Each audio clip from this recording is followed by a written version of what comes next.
You ungrateful wretch, you're polluting the eyes of my aristocratic daughter-in-law. The strike from my mother's hand snapped my jaw to the side, driving my temple hard into the solid oak wall. The sharp, metallic taste of blood pooled in the corner of my mouth, but the physical impact was nothing compared to the violent tearing inside my chest. On a combat deployment, enemy shrapnel in your flesh is just an occupational hazard.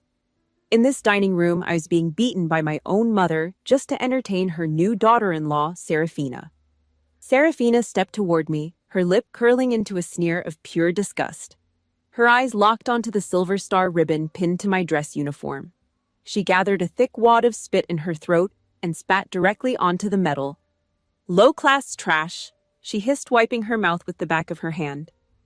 "You and your grunt husband are nothing but a disgrace to this family." Over in the corner, the flash of a phone camera blinked. My own brother Tristan was recording the entire assault. Laughing hysterically, his face lit up by the screen like a jack-o'-lantern at a bonfire. They tore into me, humiliated me, and degraded my uniform because they firmly believed my husband was stuck on a deployment 10,000 miles away, powerless and weak. They thought I was completely isolated. They thought they could crush me under their designer heels without consequence. They even organized a media press conference to broadcast my humiliation to the world. Until the heavy oak doors of that press hall suddenly burst open. My husband walked in. Their nightmare began. Before continuing, please take a moment to like and subscribe to the channel, but only if you really want to know the ending of this story. And let me know in the comments where you're watching from and what time it is there. Weeks before the assault, my parents sank tens of millions into red carpets, private caterers, and imported floral arrangements to court the supposed billionaire heiress Serafina Sinclair. The Martin mansion was scrubbed, polished, and redecorated from the basement to the third-floor guest suite. Every piece of furniture was swapped out for Italian leather. Every light fixture was replaced with hand-cut crystal. My mother, Genevieve, personally directed a crew of interior designers for 3 consecutive weeks, barking orders from her chaise lounge in a silk robe, her voice carrying through the halls like a drill instructor with a platinum credit card. She had the original family photos removed from the main hallway and replaced with oil portraits of the Sinclair coat of arms, a family crest she found on some genealogy website and had custom framed in 24-karat gold leaf. The entire house became a shrine to a woman none of them had bothered to properly vet because the size of her supposed fortune was the only credential that mattered. When Kaylin and I visited that first weekend, my mother met us at the front door.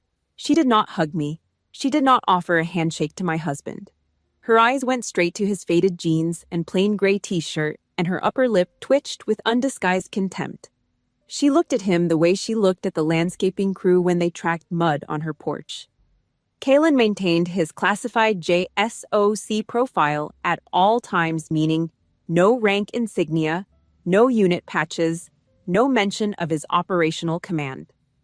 To my parents, he was nothing more than an underpaid grunt with calloused hands and dirt under his fingernails. My mother pointed her manicured finger at the kitchen island, curling her lip into a sneer that could cut glass. She ordered him to eat in the back so his dirt wouldn't scratch the Italian sofa. She said it loud enough for Serafina to hear from the living room, performing for her new trophy, like a trained circus seal balancing a ball on its nose. I felt my ribcage lock. The air in my lungs turned to concrete. My fingers curled into fists beneath the table, the nails biting into my palms, hard enough to leave crescent-shaped welts that would stay red for hours. The urge to grab the nearest crystal vase and hurl it through the bay window nearly overtook my training. Nearly. Kaylin did not argue. He did not raise his voice. He did not explain who he was or what he commanded. He simply squeezed my hand under the table, applying gentle tactical pressure to keep me grounded. 3 firm presses. Our silent code developed during countless operational briefings where communication had to be invisible. Stand down. Not yet. I watched a top commander within the Joint Special Operations Command sit on a wooden stool at the kitchen island, eating cold leftovers off a paper plate, while my parents popped Veuve Clicquot in the living room with a woman they had known for less than 3 months. The kitchen smelled of bleach and disinfectant, sterile and cold, a sharp contrast to the rich perfume and leather drifting from the celebration in the next room. Kalen held ultimate power over some of the most lethal military assets on the planet, but he refused to explain himself to cowards. He ate in silence, his posture straight, his jaw set, projecting a deadly calm that none of them had the training to recognize. The fork scraped against the paper plate. The champagne glasses clinked in the next room. I locked my jaw, swallowing the urge to flip the marble countertop and forced my breathing into a slow, tactical 4 count. In, through the nose. Hold for 4. Out through the mouth. Hold for 4. The rage stayed caged, barely. The marks from my nails were bleeding into the napkin in my lap. That evening, after we left the mansion in silence, I did not drive home. I could not sit in the stillness of our apartment without putting a fist through the drywall. My hands were still shaking on the steering wheel, a fine tremor that had nothing to do with cold and everything to do with the nuclear reactor of fury churning behind my sternum. I pulled off the highway and drove into town past the strip malls and the auto repair shops with rusted signs until the neon sign of Maria's roadside diner glowed through the windshield, casting a warm amber light across the cracked asphalt of the parking lot. The bell above the door chimed as I pushed inside, and the warm scent of hot gravy, fried onions, and strong black coffee wrapped around me like a wool blanket. The place was nearly empty. A truck driver sat at the far end of the counter, hunched over a plate of eggs. The jukebox in the corner played a Patsy Cline record so softly it was barely audible over the hiss of the flat-top grill. Maria saw my face from behind the register. She had served 3 tours as a Navy corpsman before she hung up her uniform and opened this diner with her severance pay and a second mortgage. She knew what a soldier looked like after taking fire. She did not ask questions. She did not tilt her head and offer empty sympathy. She pushed a steaming plate of roast beef with mashed potatoes and thick brown gravy in front of me, poured a mug of black coffee strong enough to dissolve a spoon, and placed a warm, calloused hand on my shoulder. She held it there steady and firm for a full 5 seconds. That was it. No speech, no lecture. Just a 62-year-old diner owner with arthritic knuckles and a Purple Heart in her sock drawer, recognizing exhaustion in a fellow soldier's posture. She offered the maternal warmth that Genevieve Martin was fundamentally incapable of giving, and she did it without a single word. I ate every bite. I drank 2 cups of black coffee until the tremor in my hands stopped. I left a $100 tip folded under the salt shaker and walked back out into the parking lot. The diner food sat heavy and warm in my stomach, the complete opposite of the cold scraps my husband had been forced to eat on a paper plate in a kitchen that smelled like industrial bleach. I left the diner and drove 3 blocks down to Frank's house. His driveway was cracked concrete, edged with weeds his wheelchair could not reach. Retired Master Sergeant Frank DeLuca lost both legs below the knee to an IED in Fallujah in 2004. He never once complained. He never once asked for pity. He adapted, overcame, and built a life out of iron and discipline and the kind of stubborn refusal to quit that no civilian would ever understand. His garage gym was a shrine to that refusal. A squat rack welded together from scrap steel, a bench press with mismatched plates, a pull-up bar bolted into the ceiling joists. The garage smelled like rust, old rubber mats, and the motor oil that seeped from the cracked engine block of the Chevelle he would never finish restoring. Frank was already waiting in his wheelchair next to the rack, 2 scoops of pre-workout mixed in plastic cups on the tool bench. He took one look at my face and pointed at the barbell without saying a word. I grabbed the iron bar, the cold knurling biting into my palms like a handshake from the only world that had ever made sense to me. Frank barked cadence from his chair, his voice deep and gravelly, pushing me through set after set of squats and presses and deadlifts until my shoulders burned and my quadriceps trembled under the load. He did not ask what happened. He did not need to. He simply drove me harder the way a good leader does when a soldier needs to burn through the poison before it settles. I racked the weight on the final rep, my arms shaking, sweat running down the back of my neck and pooling in the collar of my shirt. Frank rolled his wheelchair over and tossed me a torn shop towel. He looked at me with the steady, unblinking eyes of a man who understood exactly which war I was fighting. He gave a single firm nod. That nod said more than every word my parents had spoken in the last decade combined. I wiped my face, wringing the towel in my fists until my knuckles went white. The bonds forged in blood and shrapnel and midnight patrols were infinitely stronger than the cheap genetics of the Martin house. Frank and Maria fed me more love in one evening than my parents had given me in 32 years. The psychological siege escalated the following week. My father, retired Colonel Sterling Martin, summoned me to his private table at the Chesapeake Yacht Club. The place reeked of old money and borrowed prestige. Crystal Scotch glasses clinked against heavy mahogany tabletops. The sharp smell of salt water mixed with clouds of expensive cologne drifted in from the open terrace, where rows of polished yachts bobbed on their moorings, like oversized trophies for men who had never earned a real one. Sterling did not stand when I approached the table. He did not offer a greeting or pull out my chair. He simply slid a slip of heavy paper across the polished mahogany surface and leaned back, his chest puffed out under a tailored navy blazer with brass buttons that he wore like a costume. The paper was a certified check for $5 million, made out in my name, sitting on the table between us like a loaded weapon with the safety off. He picked up his scotch, the amber liquid catching the chandelier light, and stared at me with unfiltered disdain. He expected the number to do his talking. He expected me to pick it up the way a dog picks up a bone. I did not reach for the paper. I kept my hands folded in my lap, my spine straight against the back of the leather chair, slowing my breathing. I studied the man sitting across from me the way I would study a satellite photograph of an enemy compound. 20 years ago, Colonel Sterling Martin wore an eagle on his chest and commanded respect at military installations across the eastern seaboard. He once stood for the national anthem with tears in his eyes. He once shook the hands of enlisted men coming off deployment buses and called them brother. I had a photograph of that man somewhere in a storage box, wearing desert camo with sand in his hair and pride in his posture. That man was dead. The corrosion of corporate greed had eaten away his soul, one boardroom deal at a time, one country club membership at a time, one handshake with a billionaire at a time. He traded his uniform for a yacht club blazer. He traded his honor for a seat at a table of men who had never served a single day in their lives. He now measured a man's worth by the label on his suit, entirely blind to actual courage. I tightened my core, locking my abdominal muscles the way I did before, absorbing incoming fire, and prepared for the strike. Sterling tapped the check with a gold pen, the clicking sound sharp and deliberate against the mahogany.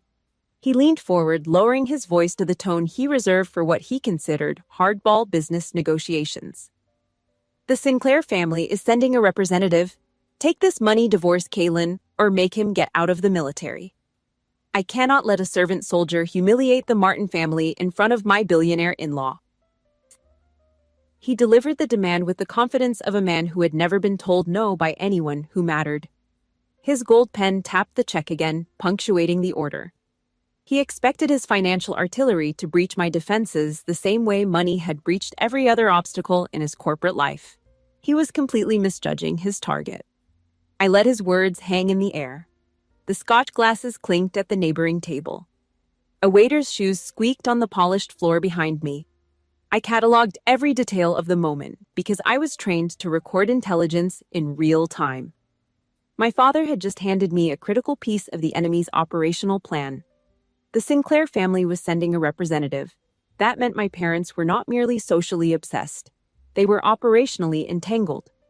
They had committed money, reputation, and family loyalty to a relationship they had never verified. They were in deeper than I had estimated, and they were willing to sacrifice their own daughter's marriage to protect the investment. I stood up slowly, squaring my shoulders, looking down at him with the freezing detachment of a soldier assessing a compromised asset that had exceeded its operational value. My husband's honor is not something you can buy and sell. I stated, my voice cutting through the humid air of the club like a blade across a taut wire. The couple at the next table stopped talking mid-sentence. A waiter froze in place with a tray of drinks balanced on his palm. I leaned in slightly close enough to smell the scotch on his breath and see the broken blood vessels in the whites of his eyes. And General, you should check your radar system before worshipping a ghost. I turned on my heel and walked out. The check stayed on the table untouched, absorbing the condensation ring from his sweating scotch glass. I pushed through the heavy glass doors of the yacht club and stepped into the parking lot. The humid salt air hit my face as I crossed the gravel toward my truck. My father just offered me $5 million to sell my husband. The number told me two things. First, the Sinclair fortune was so enormous in his mind that $5 million was pocket change to protect it. Second, he was willing to destroy his own daughter's marriage to maintain a relationship built entirely on someone else's claimed net worth. I filed both data points into my mental dossier and drove away without looking back. Months later, they crossed my final red line. I used my own military salary and the returns from my private investment portfolio to organize a closed silent charity auction on base. The event was built from the ground up to honor Specialist David "Davy" Morales, the 24-year-old operator who threw his own body over Kalen during a hostile ambush in the Korengal Valley. The round punched through Davy's back plate between his shoulder blades and severed his aorta. He bled out in Kalen's arms in under 90 seconds, his last words a garbled, blood-choked request to tell his 6-year-old daughter that he loved her and that Daddy was just taking a long nap. Kalen carried those words in his chest like a second heartbeat for the next 8 years. I carried them too. I had read the after-action report so many times that the paper was soft at the folds, the ink fading from the oil of my fingertips. Davy's daughter, Lucia, was now 14. She had her father's eyes and his stubborn jaw, and she did not know that the man funding her college trust was the same man her father had died protecting. This auction was sacred ground. Every dollar raised went directly to Lucia's education fund and to the families of 3 other operators killed in the same valley that year. It was a sanctuary for those who understood the true cost of freedom entirely separate from the Martin family, wealth entirely free from their world of champagne toasts and designer handshakes. Late that night, after the rest of the base had gone dark and the only sound was the distant rumble of a cargo plane taxiing on the runway, I sat at my kitchen counter reviewing the final guest list on my laptop. The apartment was cold. I had not turned on the heat. My phone vibrated against the granite countertop, the sharp buzz cutting through the silence. An email from my parents' executive assistant lit up the screen. I opened the attachment, my eyes scanning the dense legal text, and each line tightened the muscles across my shoulders like a ratchet strap being cranked one notch at a time. They were demanding I hand over full operational control of the charity event.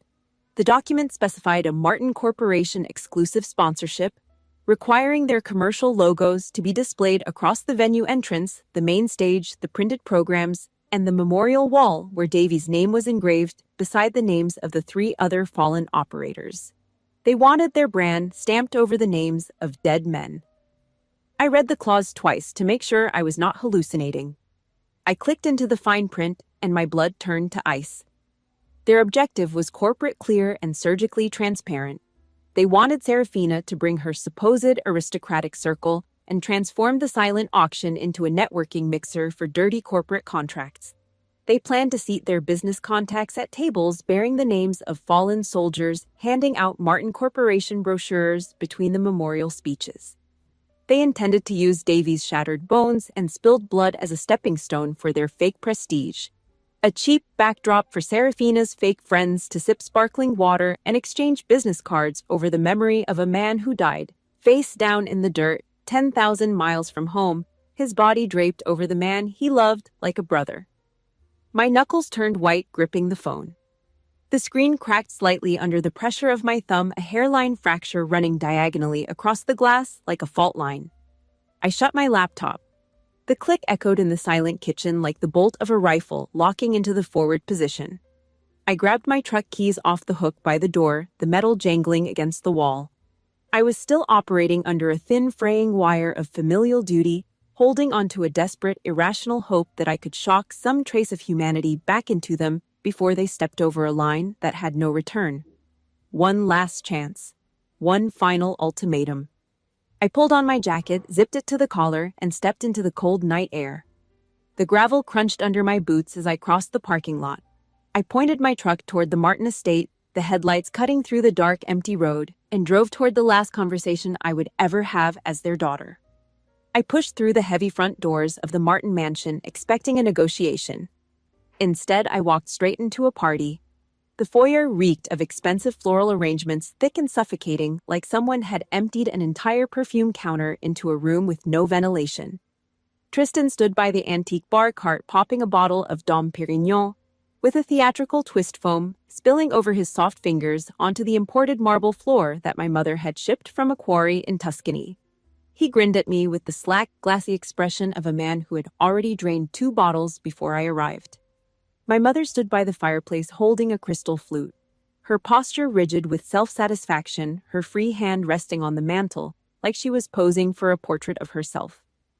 Serafina lounged across the Italian leather sofa, with her legs draped over the armrest, scrolling through her phone with the lazy arrogance of someone who believed the entire room existed to serve her comfort.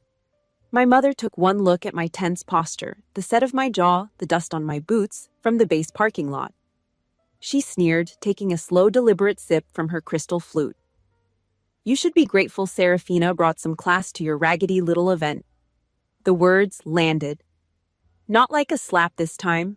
I was far past the point of being wounded by my mother's tongue. They landed like the final tumbler clicking into place inside a combination lock that I had been trying to crack for 32 years. The lock opened, and behind it was a simple, devastating truth: this family was fundamentally broken beyond any human repair. There was no negotiation to be had. There was no humanity to shock back to life. There was only a room full of parasites celebrating their own greed while a dead soldier's daughter ate cereal for dinner 3 states away. Every shred of hope I had carried through the front door evaporated in the time it took my mother to swallow her champagne.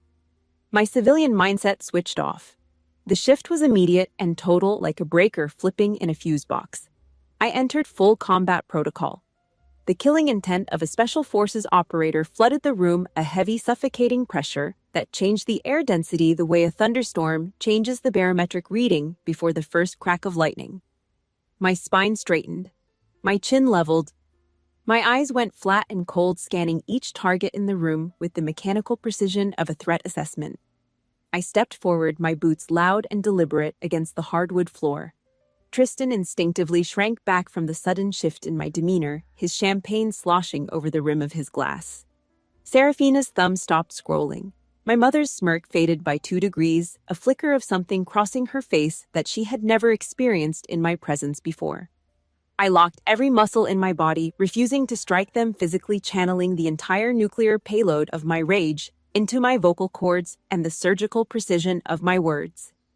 "Class!" I roared, my voice razor-sharp, driving straight into their plastic, arrogant faces.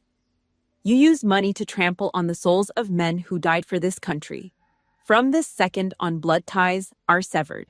I no longer have a family."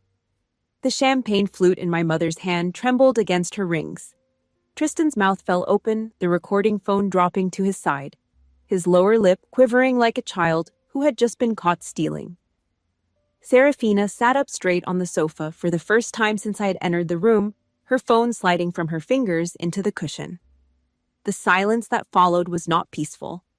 It was the silence of a detonation crater, the ringing void after the blast wave passes, after the windows have blown in, after the dust has not yet settled, and the survivors have not yet realized they are bleeding. I turned my back on them and walked out the door. I did not look over my shoulder. I did not shed a single tear. Crying is a luxury stripped from you during your first week at selection, beaten out of you by sleep deprivation and physical punishment and relentless psychological pressure until the reflex simply stops firing.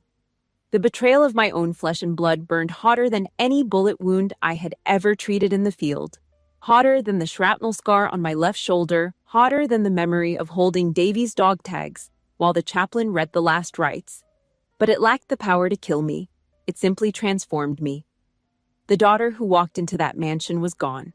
She no longer existed in any operational capacity. In her place stood a cold, calculating predator with full intelligence capabilities and a network of loyal operators who owed her favors paid in blood. The purge was officially authorized. I retreated to my safe house, the back booth of Maria's diner, third from the window, facing the door. The neon sign buzzed and flickered in the parking lot outside, casting a pale blue glow across the cracked vinyl seat. Maria had gone home for the night, but she left the back door unlocked for me, the way she always did. I ordered a black coffee from the overnight cook, wrapped both hands around the ceramic mug to keep them steady, and pulled out my encrypted phone from the inside pocket of my jacket. I dialed Sergeant Marcus Wizard Thorne, my SIGINT specialist, the man who could crack a foreign government's secure communications network from a folding table in a tent with a satellite uplink and a bag of beef jerky. He picked up on the second ring, his voice calm and alert, the voice of a man who slept with one eye on his equipment.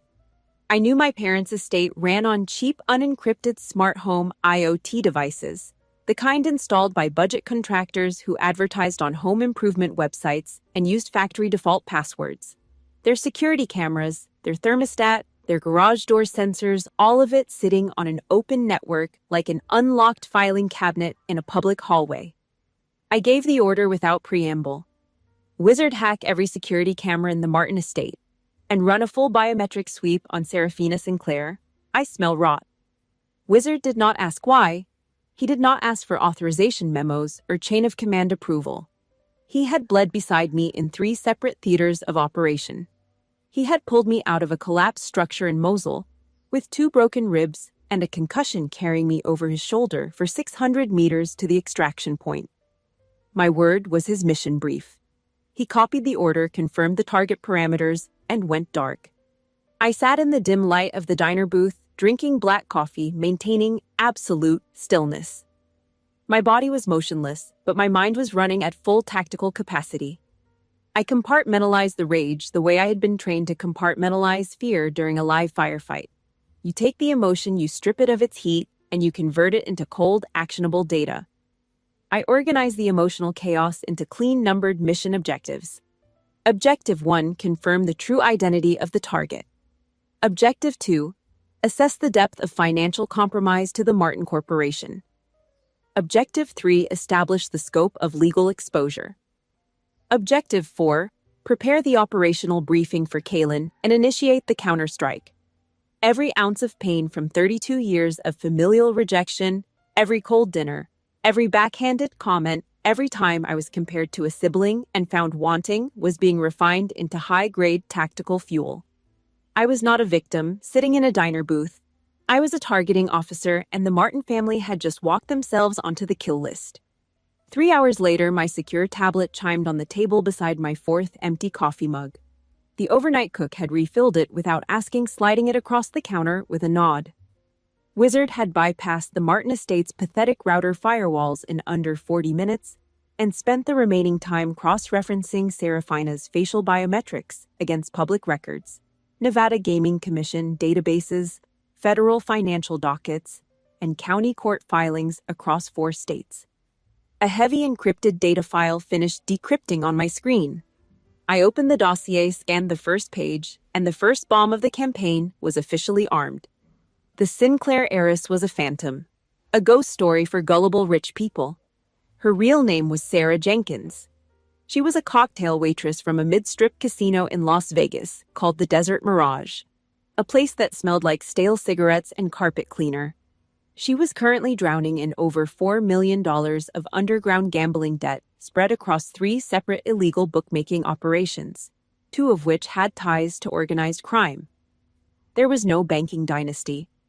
There was no Sinclair family fortune. There was no aristocratic bloodline stretching back to European royalty. She had rented designer clothes from a luxury consignment service, borrowed jewelry from a pawn shop specializing in high-end fakes, and built an impenetrable disguise using nothing but confidence, a fake accent, and the bottomless gullibility of my status-obsessed parents. They handed her unrestricted access to the Martin Corporation's core financial accounts within the first 2 months. She had been siphoning money ever since, routing it through a web of shell companies to cover her gambling losses and keep the bookmakers from breaking her legs. She was not a princess. She was a parasite in a rented dress, and my parents had rolled out the red carpet and given her the keys to the vault. I closed the file. The screen went dark against the sticky diner table. I opened a direct encrypted text channel to Kalin.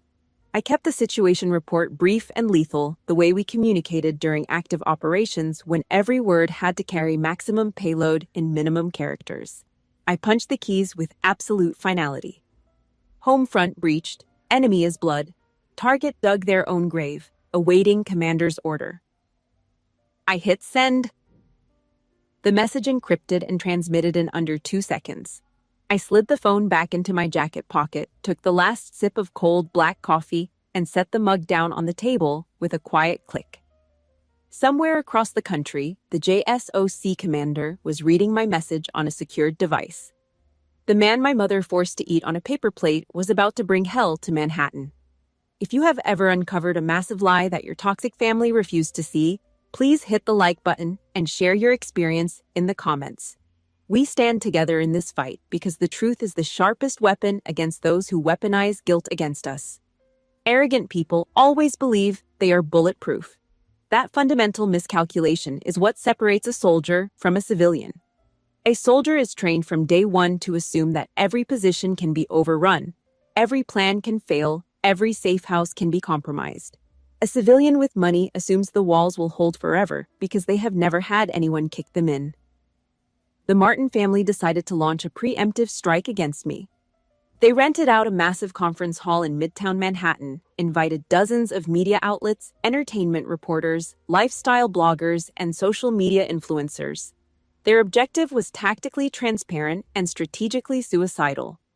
They planned to play the heavily edited video of the night I was assaulted, strip all context, spin the narrative to frame me as an unhinged violent lunatic who had attacked their innocent guest, and publicly disown me on camera to protect their manufactured elite status and their precious relationship with the Sinclair Phantom.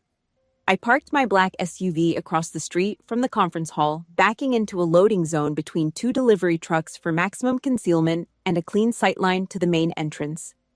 I killed the engine and sat in the heavy shadows of the cab alongside Colonel Jackson, our military JAG attorney.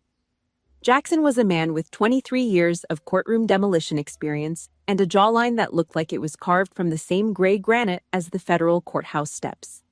He had successfully prosecuted war criminals at The Hague and defended special forces operators against congressional witch hunts. He held a USB bypass drive in his right hand, rolling it between his fingers with the slow, deliberate patience of a man who knew exactly how much damage was stored on that small piece of plastic. I tapped into the hall's main audiovisual system through Wizard's backdoor access, the same network vulnerability he had exploited to pull the estate's security footage weeks earlier. The live feed filled my dashboard monitor. The picture was sharp. The audio was clean piped through the SUV's speakers at low volume. I could see every seat, every camera angle, every exit door, and the faces of every journalist in the room. I glanced at my watch and checked my heart rate. 62 beats per minute, slow, controlled, lethal patience. My mother appeared on the monitor first, walking slowly to the front row, dabbing her perfectly dry eyes with a monogrammed tissue. She performed grief for the flashing cameras with the skill of a woman who had spent her entire adult life faking emotions for social advantage. She clutched my father's arm, leaning into him, her lips trembling on cue, her makeup carefully applied to look slightly smudged, as if she had been crying in the car. The reporters ate it up. Two women in the third row visibly teared up in sympathy. I watched the performance without blinking, my jaw set, my hands flat on my thighs. My father stepped up to the podium, adjusting the microphone with a practiced hand straightening his tie. He projected his voice into the press corps with the polished authority of a man who had spent decades commanding rooms first in uniform and then in boardrooms.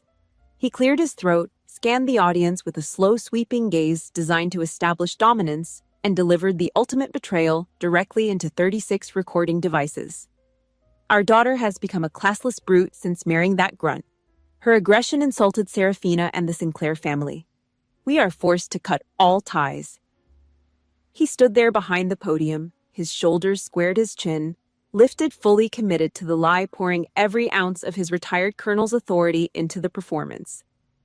Behind him on the projector screen, the edited footage played on a loop, showing a carefully cropped angle that made it look like I was the aggressor, stripping away the slap, stripping away the spit on my medal, stripping away my brother's laughing face as he filmed.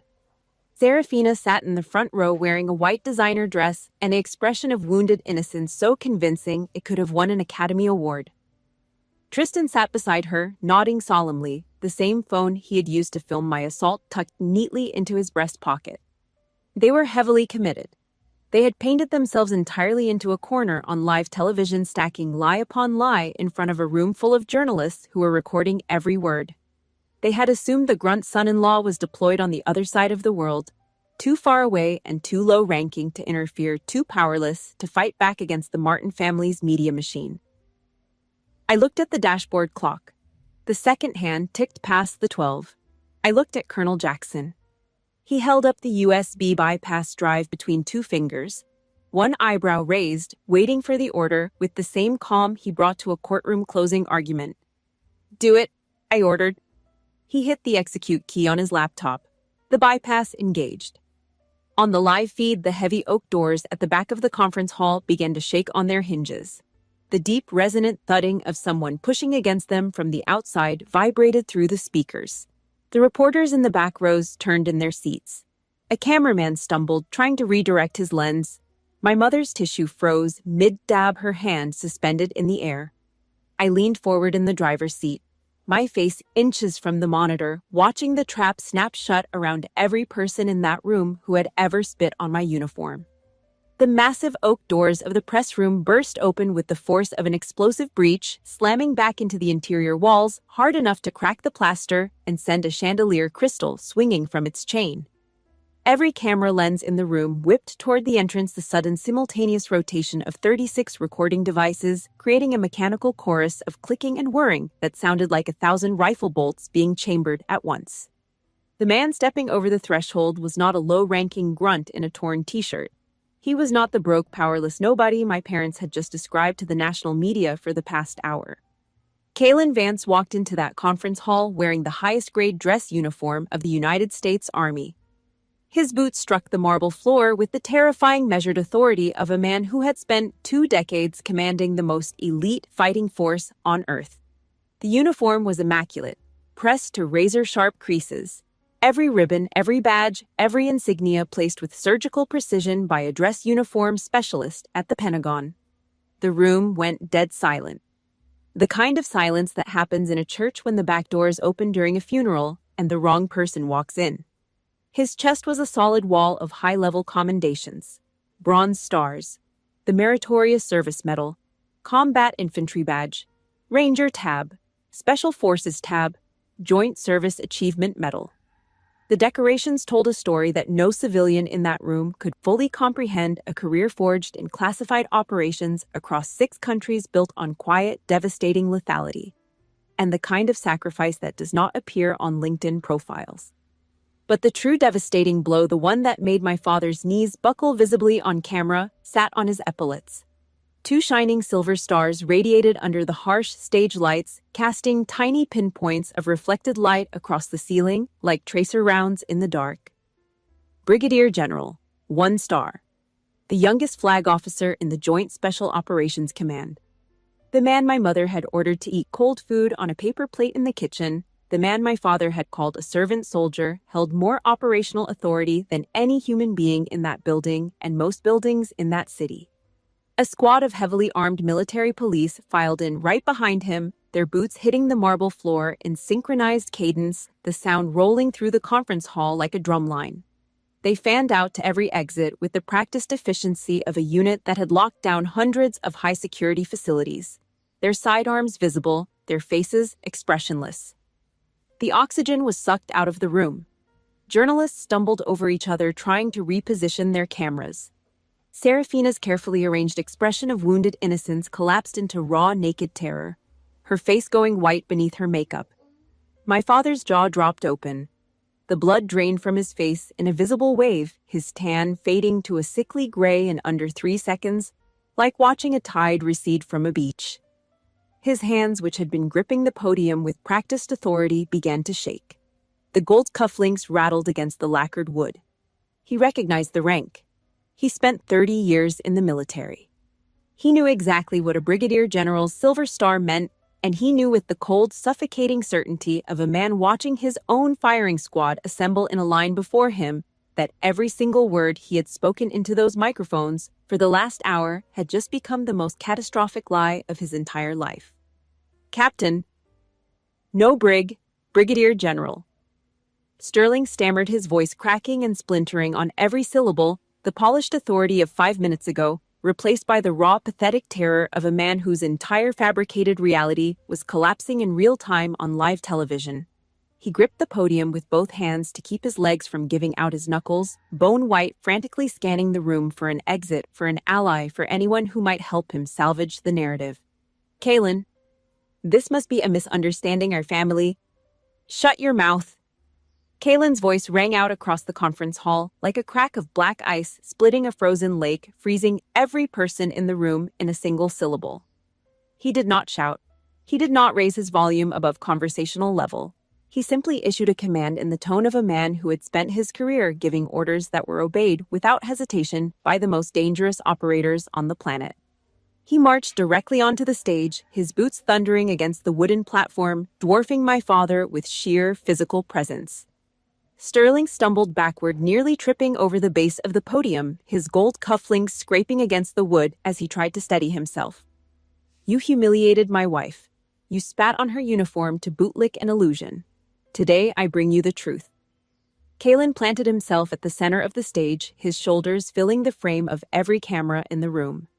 He looked straight into the primary camera feed, his eyes locking onto the lens with the precision of a man who had stared down the scopes of enemy snipers. His chin dipped slightly. A nod. Almost imperceptible. I caught it on my dashboard monitor from across the street. He was signaling me, drop the payload. From the back seat of the SUV, I pressed the final override switch on the AV bypass controller. The giant projector screen behind the podium flickered violently. My parents carefully edited propaganda video, cutting to static for exactly 1 second, before being replaced by the raw, unedited security footage pulled from their own estate cameras. The footage Wizard had extracted from their cheap, unencrypted smart home system. The footage they never knew existed. The footage that showed exactly what happened that night from every angle with full audio. The speakers blasted the sound of my mother's open hand striking my face and driving my temple into the oak wall. The crack of palm against cheekbone echoed through the conference hall at full volume, sharp and brutal and unmistakable. Several reporters in the front rows recoiled physically. The crowd gasped as the screen showed Serafina stepping forward, gathering spit in her throat, and launching it directly onto my silver star ribbon with deliberate theatrical contempt. Then Tristan's obnoxious laughter poured from the speakers, his phone camera recording the entire assault while he cackled and zoomed in on my bleeding face. The absolute, unedited brutality of my family was laid bare in high definition for hundreds of journalists to record, stream, broadcast, and disseminate to every media outlet in the country. Kaylin did not let them breathe. He did not pause for dramatic effect. He did not give them a single second to form a response or manufacture a counter-narrative. He pulled a thick, red-stamped FBI dossier from under his arm and slammed it down onto the podium. The heavy thud of classified paper hitting lacquered wood reverberated through the hall's sound system like a gunshot, amplified by the microphones into a crack that made half the room flinch. Serafina jerked violently in her seat in the front row, her body convulsing backward as if the sound had physically struck her across the face. She began to rise, her eyes darting frantically toward the exits, toward the doors that the military police had already sealed. She backed toward the edge of the stage, stumbling in her designer heels, shivering like a cornered animal, her rented jewelry swinging wildly against her collarbones. Kaylin tapped the red file with 2 fingers, slowly, deliberately, his eyes locked on my trembling parents. Allow me to introduce your heiress. Real name, Sarah Jenkins. A drowning Vegas cocktail waitress under investigation for fraud. She's been siphoning millions from the Martin Corporation. The bomb detonated. The flashes from the press cameras strobed across the conference hall like a war zone. The rapid-fire clicking of shutters creating a solid wall of mechanical sound that drowned out every other noise in the room. Every camera, every phone, every recording device was capturing the exact moment the Martin Empire burned to the ground on live television. Chaos erupted. Sterling clutched his chest with both hands and collapsed heavily into his chair, his body folding inward, choking on the sheer magnitude of his own stupidity. The retired colonel, who had traded his military honor for a yacht club blazer and a seat at the table of imaginary billionaires, was watching his corporate empire, his social standing, his family name, and his legacy disintegrate under the stage lights, and he could not draw a full breath. My mother let out a feral shriek, the polished socialite mask shattering into 1,000 jagged pieces, and lunged at Serafina with her manicured nails fully extended, tearing at the younger woman's rented hair extensions and borrowed dress with the blind animal fury of a woman who had just realized she had been conned out of everything she had ever valued. Tristan dropped to his knees on the stage floor, weeping openly, pathetically. His phone sliding across the polished wood, his hands covering his face as the cameras recorded every second of his collapse. I watched the entire scene unfold on my dashboard monitor from the back seat of the SUV. Colonel Jackson sat beside me, his arms folded across his chest, his expression neutral and professional. The screen showed the complete catastrophic implosion of the Martin family in crystal clear high definition. I felt absolutely nothing for them. No satisfaction, no grief, no vindication, no pity. Just a cold, empty stillness, the same emotional flatline I experienced after completing a high-value target mission overseas. Objective achieved, enemy neutralized, collateral assessed. I reached forward and firmly shut the laptop. The screen went black. I leaned back into the leather seat, exhaled slowly through my nose, and stared at the ceiling of the SUV. The fallout was absolute and immediate. FBI agents arrived at the Martin mansion that same evening with a federal warrant and a tactical entry team. They slapped handcuffs on Serafina in the main foyer, right on top of the Italian leather furniture my mother had been so desperate to protect from my husband's dirt. She screamed and kicked as they walked her through the front door, her rented designer dress tearing at the hem as her heels caught on the marble threshold she had strutted across for months, like she owned the world. The cameras outside captured every second. The Martin Corporation filed for Chapter 7 bankruptcy within 2 weeks. The company was completely gutted by the illegal collateral loans Sarah Jenkins had taken out in the Martin name, leveraging company assets, real estate holdings, and pension funds to cover her $4 million in gambling debt and to finance her elaborate year-long con. The forensic accountants found 17 separate fraudulent transactions routing money to shell companies in Nevada and Delaware. Every employee lost their job. Every shareholder lost their investment. The building was padlocked by federal marshals on a Tuesday afternoon. Over the following month, my parents and Tristan flooded my mailbox with letters, handwritten, typed, express delivered, certified, registered.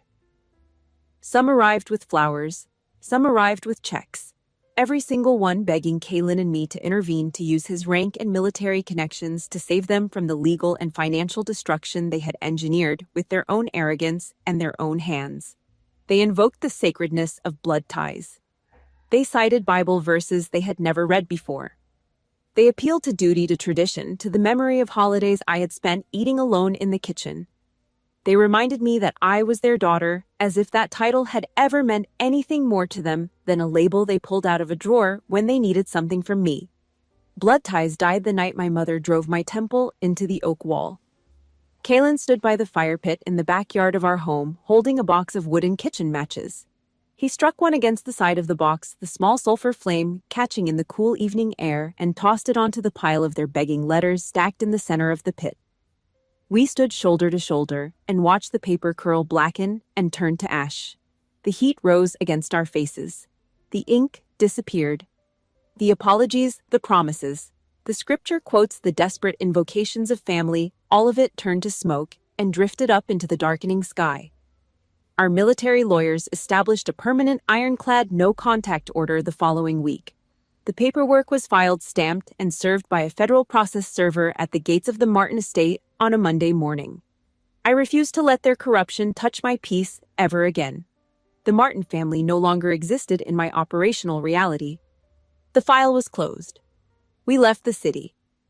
We retreated to our cabin in the Blue Ridge Mountains, a 3-bedroom A-frame set back from a dirt road on 11 acres of hardwood forest. The air was different there. Clean. Cold. Stripped of the heavy perfume and leather and champagne that clung to the Martin mansion like a fungal infection. I stood on the porch in the early morning, a cup of black coffee warming my hands, watching my commanding general, wearing a simple gray t-shirt and scuffed work boots, swinging a splitting axe into a round of oak in the yard below. Each swing was measured, controlled. The wood split clean down the center every time, the two halves falling apart and landing in the dirt with a satisfying thump. I watched the rhythm of his work, the steady percussion of steel against grain, and felt the tightness in my chest. The thing that had lived there like a clenched fist for as long as I could remember begin to loosen for the first time in months. Maybe for the first time in years.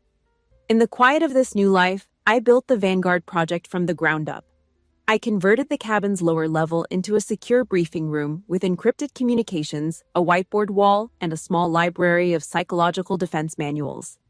I opened a direct confidential line to 3 female soldiers stationed at Fort Liberty, who had contacted me through the base chaplain's office. Each one was trapped in a cycle of family abuse hidden behind civilian smiles and Thanksgiving dinners caught between their duty to serve and the private war being waged against them by the people who were supposed to love them. I spent my evenings on video calls reviewing their cases, building personalized psychological defense protocols, and teaching them the same tactical emotional discipline that had kept me standing when my own blood tried to break me at the knees. The first training cycle graduated 3 women who walked back into their lives with their spines straight and their boundaries locked in steel. The project was small. It was quiet. It operated entirely outside the spotlight. It was exactly the mission I was built for. 2 weeks after the first cycle ended, I walked down the wooden porch steps on a cool morning, my boots crunching through the fresh sawdust scattered around the chopping block. Kalen was stacking the last of the split logs against the side of the cabin, his forearms streaked with dirt and bark dust, his gray t-shirt dark with sweat between the shoulder blades. I walked up behind him and took his rough, calloused hand in both of mine. He turned to face me, a question forming on his lips. I pressed his open palm flat against my stomach and held it there. New recruit joining the ranks, Commander. 7 months out. The man who had stared down enemy fire in 6 countries without blinking, who had commanded the most lethal special operations force in the history of modern warfare without ever raising his voice, who had walked into a room full of hostile cameras and dismantled my father's empire with 3 sentences dropped to his knees in the sawdust. He pressed his face against my stomach, his forehead warm against the fabric of my flannel shirt, and his shoulders began to shake. The tears came without sound, soaking through the cloth, falling into the sawdust at our feet. I placed my hand on the back of his head, feeling the short cropped hair under my palm, and held him there.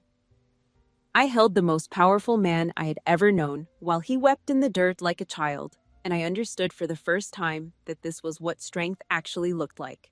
Not armor, not rank, not tactical precision. Just 2 people standing in sawdust on a mountain, letting the walls come down, because the person holding them was strong enough to catch whatever fell. We had written a new protocol. Family is not the blood that betrays you.